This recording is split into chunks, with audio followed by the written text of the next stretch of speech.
வணக்கம். டாக்டர் ராமநாதன் அர்ச்சுனா. இன்றைக்கு 2025ஆம் ஆண்டு அக்டோபர் மாதம் 22ஆம் தேதி ஒரு சின்ன ஏர்ஜென்டான லைவ் மற்றது இந்த ஃப்ராங்க்ஃபர்ட் ஜெர்மனியிலேருந்து காய்ச்சி கொண்டிருக்கேன். இங்கே எனக்கு நன்றாக தெரியும் என்ன சொல்கிறது, கணக்க பிரிவுகளாக அமைப்புகள் இயங்கிக் கொண்டிருக்கு. எனக்கு எந்த அமைப்போடையும் எந்த சம்பந்தமும் இல்லை, சரிதானே? நான் உங்களுக்கு தெளிவாக சொல்கிறேன்.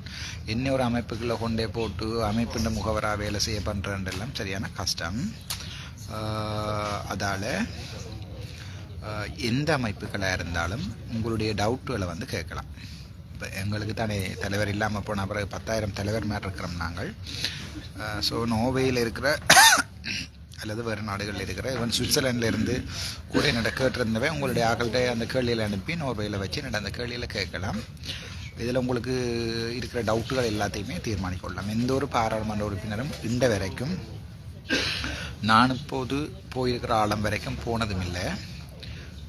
எல்லாருமே அரசாங்கத்தின் முகவர்களாக தான் இருந்திருக்கிறார்கள். ஸோ என்னை பொறுத்த வரைக்கும் இந்த பியர் டின்னுகளை கொடுத்து அரசியல் செய்ய இயலாது. ஸோ மக்கள் தான் அதை சிந்திக்க வேணும். என்ன செய்யணும், என்ன செய்யக்கூடாதுன்றதை மக்கள் தான் சிந்திக்க வேணும், நான் இல்லை. ஸோ இது மக்களுடைய முடிவு. மாகாண சபை தேர்தல் என்பது மக்களுடைய முடிவு. மக்களுக்காகத்தான் பாராளுமன்ற பதவியையும் துறந்துட்டு நான் போய் மாகாண சபை எடுக்கிறேன். ஏனென்றால் சிங்களக்கியான மாகாண சபையை நான் எடுக்கிறேன். ஏனென்றால் மாகாண சபையில் இருந்தால் தான் எங்களுடைய மக்களுக்கு ஏதாவது ஒரு விடி வணக்கம் ஜான், வணக்கம் தம்பி. என்னென்றால் மாகாண சபையில் இருந்தால் தான் எங்களுடைய மக்களுக்கு ஏதாவது நாங்கள் செய்யலாம். ஸோ அடிப்படையில் மாகாணத்தில் மாற்றங்களை கொண்டு வரணும் என்றால் இந்த வடதே தண்ணி மாதிரி சைக்கிள் மாதிரி ஊத்தவாளி அரசியல் என்னால் செய்யலாது. இந்த பிஆர்டின்களை கொடுத்து ஆக்களுக்கு காசை கொடுத்து ஓட் போட பண்ணி எனக்கு அரசியல் செய்யலாது. உங்களுக்கு, உங்களுடைய இனத்துக்கு, உங்களோட யாழ்ப்பாணத்துக்கு ஏதாவது மாற்றம் வரணும்னு நீங்கள் நினைச்சா நீங்களாகவே முன் வந்து எனக்கு மாநசபை தேர்தலில் உதவி செய்வீங்க. இல்லை உங்களுக்கு ட்ரெடிஷ்னலாக பாரம்பரியமாக இவ்வளவு காலம் இருக்கிற அரசியல்வாதிகள் தான் உங்களுக்கு தேவைன்னு சொன்னால் நான் அந்த முடிவை, மக்களுடைய அந்த முடிவை நான் மாகாண சபையில் ஏற்றுக்கொள்வேன். அதுக்கப்புறம் நான் அரசியலில் தோற்றன்னு சொல்லி மக்கள் என்ன நிராகரித்த பிறகு அரசியலில் மக்களுக்காக நான் இருக்க மாட்டேன். ஸோ இந்த மாகாண சபை தேர்தல் மிகவும் டஃப்பானதாக இருக்கும். ஏனென்றால் இங்கே இந்த மாகாண சபை தேர்தல் வந்து வல்லரசு நாடுகளுடைய பணபலத்தோட எங்களோட தமிழ் இனத்தின் விடுதலை போராட்ட வேட்கையாக வச்சிருக்கிற ஒரு அமைப்பு மோதப்போகுது. அதை வடிவாக விளையும் கொள்ளும். எங்களுடைய இனத்துக்காக ஒருத்தன் போராட வல்லரசு நாடுகள் முழுக்க எதிராக நின்று முஸ்லீம் காங்கிரஸ் தலைவர் ஹக்கீமோடு இணைந்து முஸ்லீம் தமிழ் கூட்டமைப்புக்கு ஆதரவு வழங்குகிறார்கள். இதோட மாநசபை தேர்தல் அவ்வாறான பியம் கொண்டு போவதாக ஒரு கேள்வி இல்லை. இப்போதைக்கு அவ்வாறான முஸ்லீம் மக்களுடைய முஸ்லீம் காங்கிரஸ் ரவுக்கு இப்போ ஹக்கீமோடு சேர்ந்து அவ்வாறான ஒரு இதையும் நான் இதுவரைக்கும் எனக்கு கதைக்கப்படுகின்ற சந்தர்ப்பத்தில் முஸ்லீம் மக்கள் சிறுபான்மை மக்கள் என்ற அடிப்படையில் எங்களுக்கு முஸ்லீம் மக்கள் வந்து நகமும் சதையும் மாதிரி எத்தனை தான் முஸ்லீம் தம்பிமார் வந்து தேவையில்லாமல் வந்து எங்களுக்கு ஏதாவது சொல்லி பேசினாலும் சண்டை பிடித்தாலும் முஸ்லீம் மக்கள் வந்து எங்களுக்கு மிகவும் முக்கியம். வடக்கிலையும் கிழக்கிலையும் முஸ்லீம் தமிழ் மக்கள் தான் நாங்கள் வாழ்கிறோம். திட்டமிட்ட ரீதியில் தான் திருவோணமலை, மட்டக்களப்பு, அம்பாறையில் சிங்கள மக்கள் கொண்டு பௌத்த பிக்குகளால் வந்து திட்டமிட்ட ரீதியில் இனப்பெரம்பல்களை உடைக்கிறதுக்கு வந்து ஏற்றி கொண்டிருக்கணும்.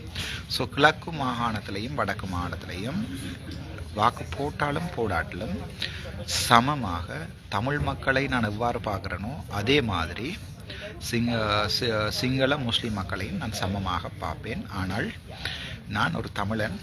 ஆகவே நான் ஒரு தமிழன் என்றதை யாரும் மறந்துடக்கூடாது. ஒரு உண்மையான தமிழனாக இருக்க ஆசைப்படுறேன், தேசிய தலைவர் மாதிரி. ஆகவே என்னை பொறுத்த வரைக்கும் முஸ்லீம் மக்கள் அவர்களுடைய அரசியலில் நான் தலையிட மாட்டேன். அதை ரவுக் ஹக்கீம், ரிஷாத் பதியுதீன், மற்றது என்ன பேர் இங்கே எங்கண்ட மற்ற பாராளுமன்ற உறுப்பினர் பேர் ஞாபகம், அவர்கள் தங்களுடைய முஸ்லீம் மக்களுடைய அரசியலை செய்யலாம். நான் தமிழ் மக்களுக்கான அரசியலை கட்டாயம் செய்வேன். ஆனால் மன்னார் பகுதியில் கூட முஸ்லீம் மக்கள் வாழ்ந்து கொண்டிருக்கிறார்கள். அதால் வடக்கு மாகாண சபை வெல்லப்படுகின்ற சந்தர்ப்பத்தில் சகலரையும் சமமாக மதித்து, நாங்களே ஒரு இன சமத்துவம் வேண்டி போராடின ஒரு இனம் இன்னொரு இனத்துக்கு எதிராக எங்களால் ஒரு நாளுமே சிந்தித்து கூட பார்க்க முடியாது. முஸ்லீம் மக்களுக்கு எதிராக போராட்டங்களை அல்லது முஸ்லீம் மக்களை அடக்கி ஒடுக்கிறதை நல்லா பார்த்து கொண்டிருக்க இயலாது.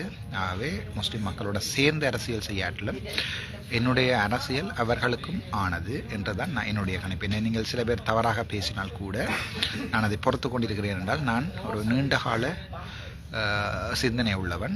குறுகிய எண்ணங்களுக்காக தமிழ் முஸ்லீம் உறவுகளை ஒருபோதும் உடைப்பதற்கு தயாராகவில்லை. சரி, அந்த விஷயத்தை சொல்லிட்டேன். ஆகவே மற்ற விடயம் எங்களுடைய போராட்டம் தொடர்பான விடயங்கள். Do you have to talk about all Tamil people in the country? Yes, of course. சகல தமிழ் மக்கள், மலையக மக்கள் தொடர்பாகவும் என்னுடைய கரிசனை இருக்கும். என்னுடைய மனதில் இருக்கிறது தெரிய வரைக்கும் என்ன நீங்கள் பேசுகிறது, சில பேர் பேசுகிறது எல்லாம் இல்லாமல் போகும்.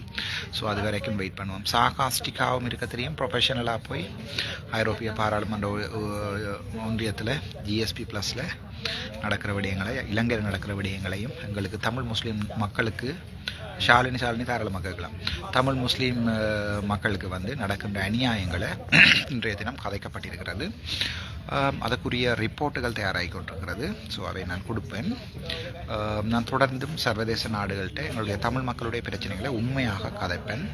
உங்களுக்கு உண்மையாக கதைக்கிற ஒரு பாராளுமன்ற உறுப்பினர் தேவை என்றால் நீங்கள் என்னை வச்சிருக்கலாம். ஆனால் நான் நீங்கள் தந்த பாராளுமன்ற உறுப்பினர் பதவியை தங்கை கௌசல்யாவிடம் நான் சொன்னது போலவே நான் பாதி நாட்களும், அதாவது 5 வருடங்களில் நான் பாதியும் கௌசல்யா பாதியும் என்று சொல்லித்தான், பாதி நாட்களும் என்று சொல்லித்தான் நான் உங்களுக்கு தெளிவாக சட்ட ரீதியாக நான் கௌசல்யாவோட பாராளுமன்ற உறுப்பினர் பதவியை நான் கொடுப்பேன். நான் சொன்னது தான். நான் இந்த பாராளுமன்ற உறுப்பினர் பதவியெல்லாம் ஆசைப்பட்டு சுபைபு ஹம்துல்லா இல்லை வைத்தியத்துறைக்கு திருப்பி வாரத்துக்கு சாத்தியக்கூறுகள் சரியான குறைவு.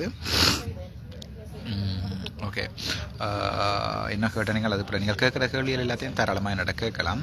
இப்படி எந்த ஒரு பாராளுமன்ற உறுப்பினரும் நேரலையில் என்ன கேள்வி கேளுங்கன்னு சொல்லியும் ஒரு நாளுமே உங்களுக்கு இன்னொரு 100 வருடங்களுக்கு துணிஞ்சு உண்மையான அரசியல் செய்ய போகிறேல எவனொருத்தனுக்கு தான் நிற்கிற அரசியல் ஆசை இல்லையோ அவனைத்தான் அந்த அரசியலை நீங்கள் வச்சுருக்கணும். எவனொருத்தனுக்கு சொத்து பத்துகள் ஆசை இல்லையோ கடவுள் அவனுக்கு தான் சொத்து பத்துகளையும் அள்ளி கொடுப்பார். எவனொருத்தனுக்கு ஒரு விடயங்களில் ஆசை இல்லாமல் இல்லாமல் தெரிகிறானோ அவனுக்கு அது கிடைக்கும். பாராளுமன்ற பதவி எனக்கு மக்கள் தந்தது. அதை நான் கௌசல்யாவிடம் மக்களுடைய விருப்பு வாக்குக்கு ஏற்ற மாதிரி கௌசல்யாவோட வெகு விரைவில் நான் இலங்கை ஒரு சில கிழமைகளில் கௌசல்யாவுடைய பாராளுமன்ற பதவியேற்பு வைபவம் நடக்கும். நான் பார்த்து கொண்டிருக்கிறேன் இவர்கள் இதை முடிக்கும் வரைக்கும். விஜே எல்வின் நான் நிற்கிறது ஃப்ராங்க்ஃபோர்ட்டில் ஜெர்மனியில். இப்போ அடுத்த ஃப்ளைட் எடுக்க போகிறேன் ஃப்ராங்க்ஃபோர்ட் ஜெர்மனியில். ஏர்போர்ட்டுக்கு உள்ளுக்குள்ளே இருந்து இந்த லைவ் போட்டு கொண்டுக்கிறேன். ஏனென்றால் இந்த 1 நிமிஷம் 2 நிமிஷம் கூட எனக்கு சரியான முக்கியம். அதால் மற்ற இன்னொரு விடயம் யாராவது கதைக்கோணுமெண்டா என்னோட தொடர்ந்து கதைக்கோணுமெண்டா தயவு செய்து என்னென்றால் வாட்ஸ்அப்பில் வாய்ஸ் மெசேஜை போடுங்க.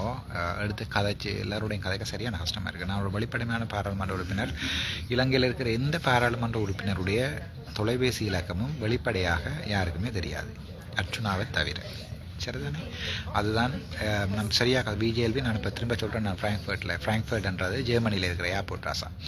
சரி, ஃப்ராங்க்ஃபர்ட் என்ற ஒரு நகரம். அதுக்கு பிறகு உங்களுக்கு இன்னொரு விடயத்தை நான் சொல்லணும். ஏனென்றால் இந்த மாகாண சபை தேர்தலில் வல்லரசு நாடுகள் கொட்டி இந்தியா போன்ற ரோ அமைப்புகள் சொத்து மாத்துகளுக்கு கோடியாக கொடுக்க போகுது.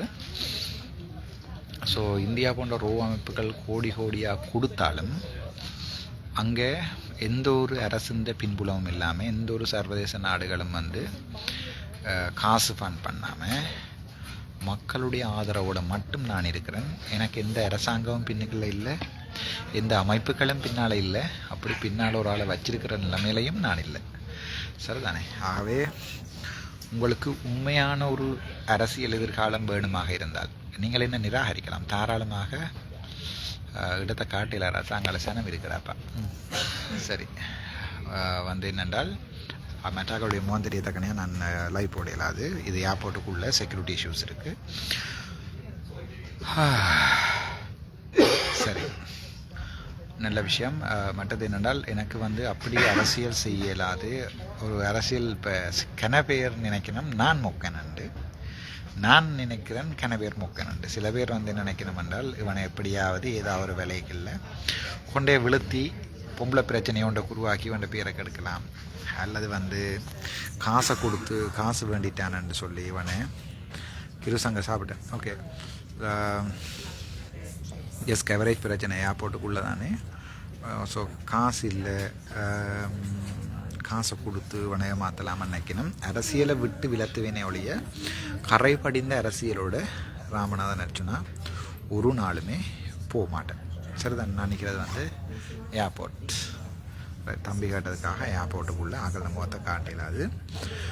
கரை படிந்த அரசியலோடு நான் இந்த அரசியலை விட்டு போக மாட்டேன். மற்ற இன்னொரு விடயம் உங்களுக்கு நான் தெளிவாக சொல்லுறேன். அவர் வாராம் இவர் வேறாராம். சில பேர்களுக்கு தங்களுடைய பிரச்சனைகளையே போய் அரசாங்கத்தோடு அடிபட தெரியாதாக்கள், தங்களுக்கு நடக்கிற அநியாயங்களையே தட்டி கேட்க தெரியாதாக்கள், சமூகத்துக்கு நடக்கிற அநியாயங்களை தட்டி கேட்கணுமென்று நினைச்சு எனக்கு கோல் எடுத்து இந்த மண்டையை கழுவணுமென்று நினைச்ச 1-2 பேருக்கு இந்த பதில் நேரடியாக தான் சொல்கிறேன்.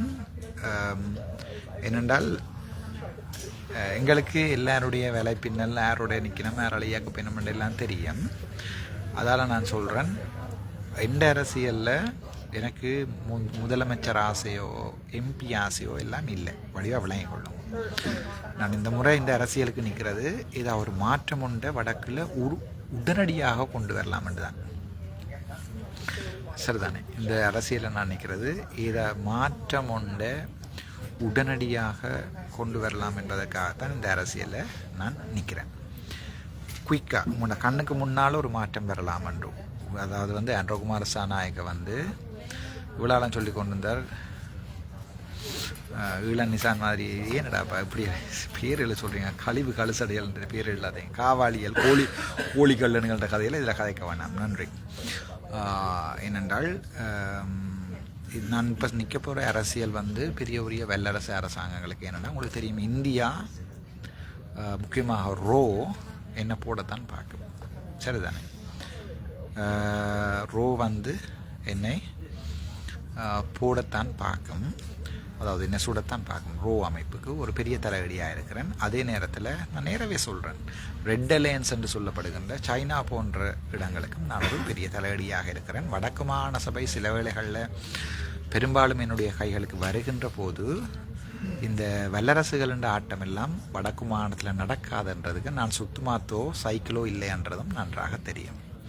ஸோ உங்களுக்கு உண்மையான ஒரு தலைவன் வேணுமா, இல்லை எங்களுடைய தேசிய தலைவரை 2009ஆம் ஆண்டு நீங்கள் இழந்த மாதிரி இந்த சான்ஸையும் மிஸ் பண்ணுறீங்களான்றது எனக்கு தெரியாது. சரிதானே, ஆனால் எனக்கு அரசியல் என்னுடைய வாழ்க்கை இல்லை. இன்னொரு விடயத்தை சொல்கிறேன், நான் சில இடங்களில் படித்தவன் என்று கதைக்கிறதுக்கு முக்கியமான காரணம் என்னென்றால், ஐரோப்பிய யூனியன் மாதிரியான ஒரு இடங்களில் நாங்கள் வந்திருந்து கொண்டு தேத்தனையும் வடையும் வேண்டி சாப்பிடலாம். சரிதானே, இங்கே வாயில் திண்ட வடைன்ற மிச்ச துண்டு ஒட்டி இருக்க தெரியலாது. இங்கே வந்தால் வெள்ளைக்காரனோட போய் கதைக்கணும், ஆங்கிலத்தில் கதைக்கணும்.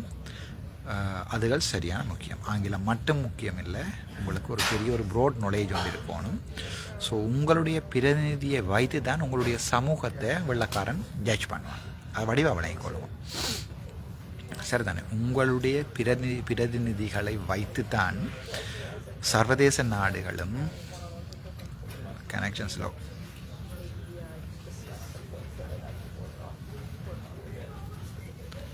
சர்வதேச நாடுகளும் உலகமும் ஒரு தமிழ் இனத்தை ஜட்ஜ் பண்ணுறது உங்களுடைய பிரதிநிதிகளை வச்சு. ஒன்றில் சுத்துமாத்து போன்ற கள்ளனாக இருப்பார்கள் நீங்கள் தெரிவு செய்கிறது, அல்லது வந்து என்ன நடக்கும் என்று சொன்னால் வட தேத்தனிகளை சேர்ப்பீங்கள், அல்லது வந்து வெள்ளக்குடி விவகாரத்தில் காட்டி கொடுத்தவனுகளை பிரதிநிதிகளாக வச்சிருக்கிறீங்க. இனி நீங்கள் சிந்திங்க, நான் அடுத்த ஃப்ளைட் எடுக்க போகிறேன், இனி நீங்கள் சிந்தி